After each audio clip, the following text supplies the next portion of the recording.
आपने railway track पर पत्थरों का ढेर लगा हुआ तो ज़रूर देखा होगा। आप जब भी कहीं पे जाते हैं, ट्रैवल करते हैं ट्रेन से, तो डेफिनेटली आपने देखा होगा कि कितने सारे छोटे छोटे पत्थर, वो भी ट्रैक के ऊपर इतने सारे क्यों लगे रहते हैं। शायद ही कभी आपने सोचा होगा, और सोचा भी होगा तो आपने कभी इस सवाल के बारे में कभी जानने की कोशिश भी नहीं की होगी। But yes, I am here with you. Hey friends, welcome back to my channel PCS warrior. मैं हूँ आरती, आपकी फ्रेंड, और आज मैं एक बहुत ही इंटरेस्टिंग सा एक अच्छा सा बेहद रोचक सवाल आपके सामने लेकर आई हूँ, और इसका जवाब हम जानेंगे बहुत ही डीप में। सो मेरे साथ बने रहिए। अगर आप मेरे चैनल पे न्यू हैं तो प्लीज़ सब्सक्राइब कर दीजिए, क्योंकि मैं लेकर आती हूँ हमेशा इससे ही कुछ इंटरेस्टिंग फैक्ट्स, और साथ में ही कुछ गवर्नमेंट प्रिपरेशन, गवर्नमेंट एग्जाम जैसे भी यूपीएससी, पीसीएस लेवल के जितने भी एग्जाम्स हैं, मैं कुछ न कुछ छोटे छोटे कॉन्टेंट लेकर आती हूँ जिससे आपको कुछ न कुछ फायदा मिलेगा। चलिए आइए जानते हैं इस इंटरेस्टिंग फैक्ट्स के बारे में। इससे पहले फ्रेंड्स, आप अगर मेरे चैनल पे हैं और अगर आपको चाहिए ऐसे इंटरेस्टिंग फैक्ट्स हमेशा से, तो प्लीज बेल आइकन को जरूर प्रेस कर दीजिए, ताकि मेरे जितने भी वीडियोस आए नोटिफिकेशन आपके पास तुरंत आ जाए। सो चलिए इस वीडियो को स्टार्ट करते हैं। ट्रेन पे बिछे हुए ये छोटे छोटे पत्थर, इसके पीछे क्या विज्ञान है, क्या साइंस है। रेलवे ट्रैक पर बिछे इन पत्थरों को सदियों पुराने समाधान को करीब 200 साल पहले हल किया गया था, ताकि हजारों हजारों किलोमीटर तक लोगों और सामान की आवाजाही को आसान बनाया जा सके। चलिए इससे पहले हम ये जानते हैं कि ऐसा क्यों होता है। उससे पहले आपको बता दें कि रेलवे ट्रैक के किनारे लगे इन पत्थरों को क्या कहते हैं। इन्हें कहते हैं ट्रैक बैलास्ट। चलिए अब हम समझते हैं कि आखिर ट्रैक बैलास्ट होता क्या है, क्यों इसको बिछाया जाता है रेलवे ट्रैक के इर्द गिर्द। रेलवे ट्रैक के किनारे कुचले गए पत्थरों का समूह रूप से ट्रैक बैलास्ट कहते हैं। जो छोटे छोटे पत्थर होते हैं ना, उसको एक्चुअली में ट्रैक बैलास्ट कहते हैं।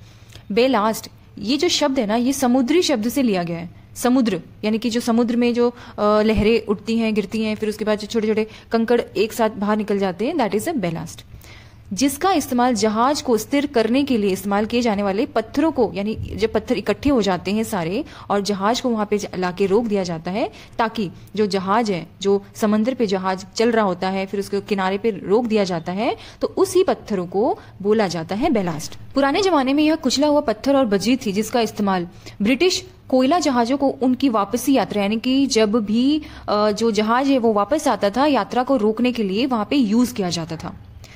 ट्रैक गिट्टी, वह ट्रैक बेड बनाती है। जो छोटे छोटे गिट्टियां होती है ना, वो ट्रैक बेड बनाती है, जिस पर रेलवे लाइन बिछाई जाती है।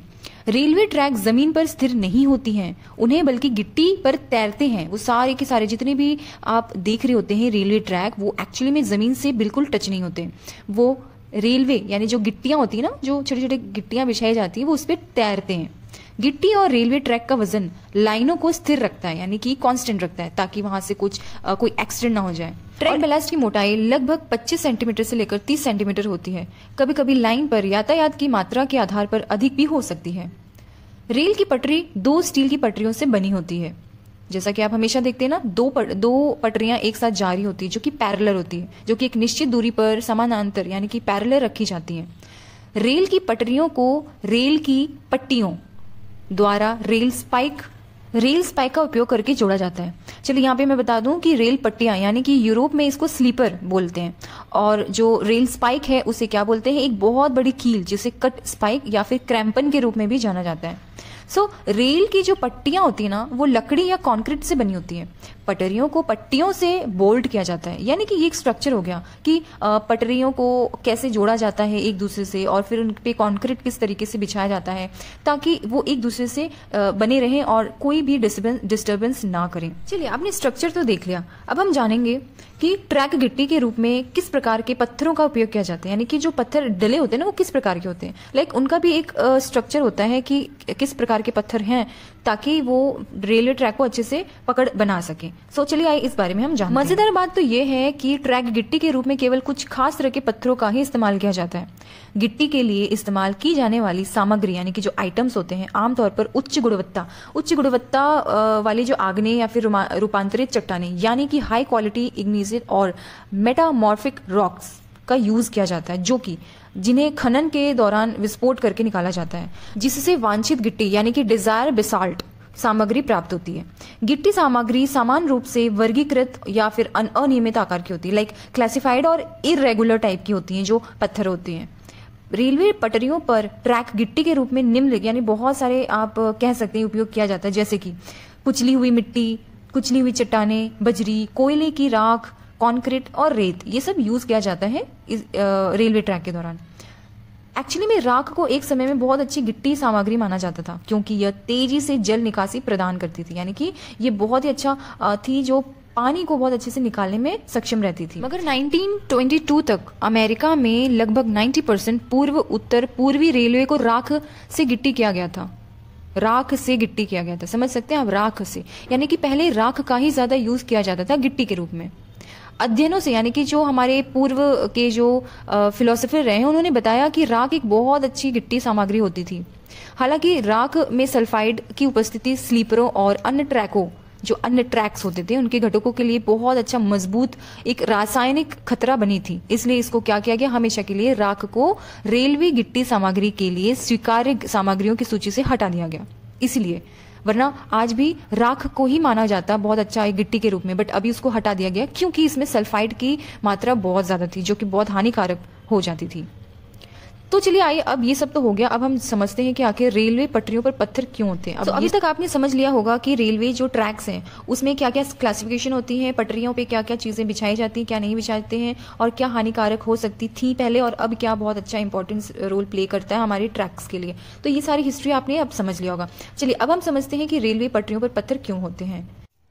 पत्थरों का होना बहुत एक इम्पॉर्टेंट रोल है, क्योंकि जब भी ट्रेन बहुत ही तेजी से आगे बढ़ती है तो उसको एक बैलेंस चाहिए ताकि वो ट्रैक पे अपनी पकड़ बनाए रखे और तेजी से अपनी डेस्टिनेशन तक पहुंच सके। चलिए सबसे मोस्ट इंपॉर्टेंट मैं पॉइंट्स बता रही हूँ आखिर क्यों पत्थर बिछे होते हैं। Because to maintain track geometry against vertical, longitudinal and lateral displacement, जो कि बहुत जरूरी है। जियोमेट्रिकली बैलेंस होना एक ट्रेन को, भारी भरकम ट्रेन को बैलेंस होना बहुत जरूरी है ताकि इन सभी चीजों को संभाले रख सके और अपनी डेस्टिनेशन तक बहुत ही अच्छे से पहुंच सके।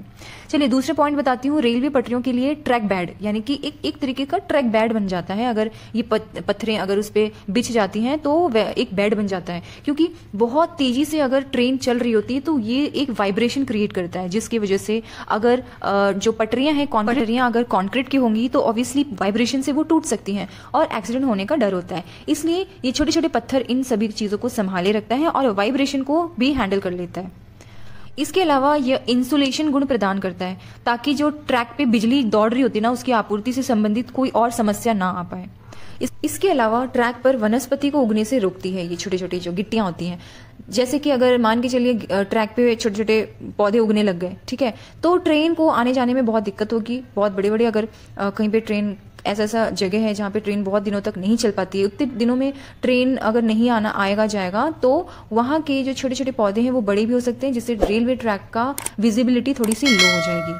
तो ये एक बहुत ही इंपॉर्टेंट रोल करता है छोटी छोटी गिट्टियां। तो फ्रेंड्स यहाँ पे मैंने बहुत इंपॉर्टेंट कुछ पॉइंट्स थे वो मैंने डिस्कस किया आपके साथ कि आखिर रेलवे ट्रैक पे पत्थरों का क्या उद्देश्य होता है, वो बताया मैंने, क्यों रखे जाते हैं, क्यों छोटे छोटे पत्थर को डाले जाते हैं, और ये जो कोयले, पहले कोयले की राख डालते थे अब नहीं डालते हैं, क्या रीजन था वो भी मैंने बताया है, बजरी, कंक्रीट और ये सब सारे रीजन मैंने आपको बता दिया। आई होप आपको ये वीडियो बहुत पसंद आया होगा। एंड येस, मैंने रेलवे से रिलेटेड बहुत सारे वीडियोज मैंने अपलोड किए हैं, अगर आपने अभी तक नहीं देखे हैं तो आप जाके देख सकते हैं। जैसे कि जो ट्रेन है उसके ऊपर जो लिखे रहते हैं कोड, जो कोड लिखे होते हैं वो क्यों लिखे होते हैं, ट्रेन के आगे लगी होती है लोहे की चादर वो क्यों लिखी है, लाइक बहुत सारे आप देख सकते हैं मेरे यूट्यूब चैनल पे और वीडियो पे जाके देख सकते हैं, बहुत सारे वीडियोस मैंने अपलोड किए हैं। सो फ्रेंड्स देखिए यहाँ पे मैंने कुछ इंटरेस्टिंग फैक्ट बता दिए। अगर आपको पसंद आया तो प्लीज लाइक शेयर सब्सक्राइब जरूर करिए और अपने रिलेटिव एंड फ्रेंड्स को भी शेयर करिए। सो यहाँ तक वीडियोज देखने के लिए, मुझे सुनने के लिए बहुत बहुत धन्यवाद, आपका बहुत ज्यादा शुक्रिया, thank you so much. And yes, मैं ऐसे ही वीडियोज लेकर आऊंगी आपके लिए। So till then take care, bye bye friends, thank you.